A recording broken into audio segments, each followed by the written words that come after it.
Et pour 4 minutes.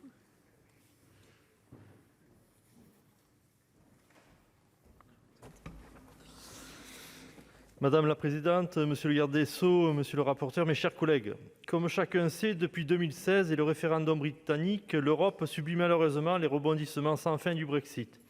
Les péripéties ont été nombreuses et n'ont pas toujours rendu service à ceux qui, comme au groupe RDSE, défendent le projet d'une Europe mieux intégrée et plus vertueuse.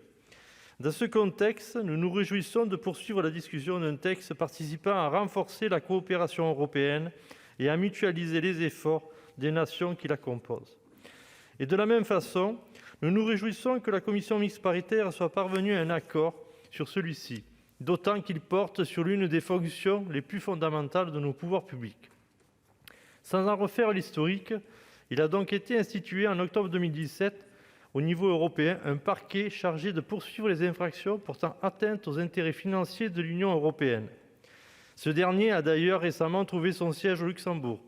Il ne reste plus qu'à ce que chacun des États membres désigne ses procureurs délégués chargés de mener au niveau national les enquêtes. À partir de là, il revient à chaque État la nécessité préalable de définir la place de ces nouveaux procureurs au sein de notre système judiciaire national. C'est l'objet du titre 1, premier de ce texte, qui, outre certaines questions techniques, soulève interrogations que mon collègue le président Jean-Claude Requier avait déjà mises en évidence lors des précédents débats. Quelles conséquences pourrait avoir l'introduction de ce nouvel organisme au regard des spécificités de notre appareil institutionnel ? Plus spécifiquement, comment se fera à terme l'articulation du procureur européen avec le juge d'instruction français ?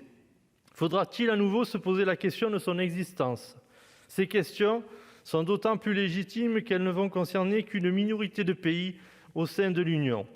D'où l'hypothèse que ces deux acteurs judiciaires peinent vite à s'accommoder leurs fonctions, puisque du point de vue européen, nous voyons mal comment il pourrait être tenu compte de ce binôme. S'agissant aussi des dispositions du titre 2 du texte, il a donc pour objet d'améliorer la spécialisation de nos juridictions pénales. Sur ce point aussi, nous avons déjà fait certaines observations dont je redirai la teneur, car ce phénomène de spécialisation des juridictions pose mécaniquement le problème de l'accès à la justice. Des rapports et des avis nous alertent depuis longtemps à ce sujet. La création de tribunaux spécialisés dans des domaines très limités peut conduire à une concentration de la spécialisation au sein d'un seul tribunal pour tout le pays ou pour une seule région. C'est évidemment un obstacle pour l'accès aux juges, d'où découle le danger d'éloigner le juge du justiciable, d'autant que l'accès à une justice dématérialisée de qualité, efficace et peu onéreuse demeure un rêve lointain, malgré vos efforts, monsieur le garde des Sceaux. Nous regrettons que se poursuive encore la concentration administrative en région parisienne et le déséquilibre dont souffrent les territoires, notamment les ruraux. Il faut donc demeurer vigilant. Enfin, je terminerai en évoquant les dispositions du titre 3 et les regrets d'y trouver une forme de dispersion. Sans en contester le bien-fondé, il demeure que certaines de ces dispositions ne se rattachent ni à l'objectif d'instauration d'un parquet européen, ni au renforcement des juridictions spécialisées.